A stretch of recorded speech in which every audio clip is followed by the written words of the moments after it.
अध्याय 14। नारद जी ने ब्रह्मा जी से बोला, पिताजी, अब आप 12 ज्योतिर्लिंगों की कहानी भी विस्तार पूर्वक बताएं और ये बताएं कि ये संसार में किस लिए प्रकट हुए। ब्रह्मा जी ने कहा, हे पुत्र, पहला ज्योतिर्लिंग सोमेश्वर नाम का है। उसका पूजन करने से सारे मनोरथ मिल जाते हैं।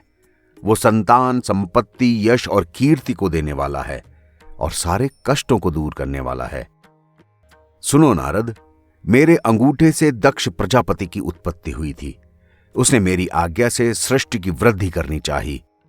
तब उसने वीर प्रजापति की कन्या वीरनी के साथ अपना विवाह किया और उसके बाद 10,000 पुत्र पैदा हुए।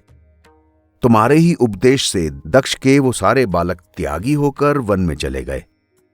तब दक्ष ने 10,000 बालक और उत्पन्न किए। वे भी तुम्हारा उपदेश पाकर संसार से विरक्त हो गए।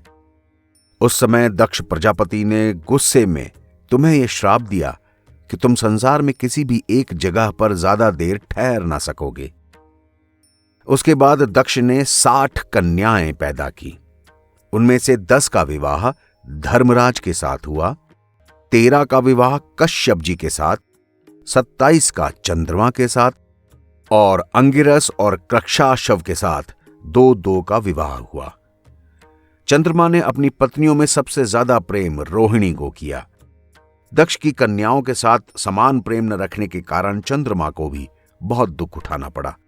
तो पहले का वृतांत तो यह है कि जब अन्य कन्याओं ने देखा कि चंद्रमा रोहिणी के समान उनके साथ प्रीति नहीं रखता, तो वे सब रोती पीटती अपने पिता के पास गईं और उन्हें सारी बात बताई। दक्ष ने चंद्रमा को बुलाकर समझाते हुए कहा, हे चंद्रमा, तुम सारी पत्नियों के साथ एक जैसा प्यार रखो।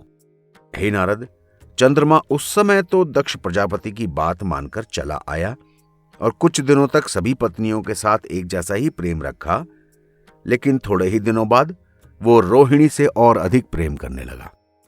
अब दक्ष की बाकी कन्याएं फिर से अपने पिता के पास आई और रोने लगीं।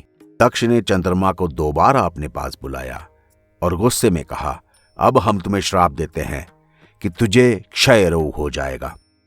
उस रोग के कारण तू धीरे धीरे काला होता जाएगा।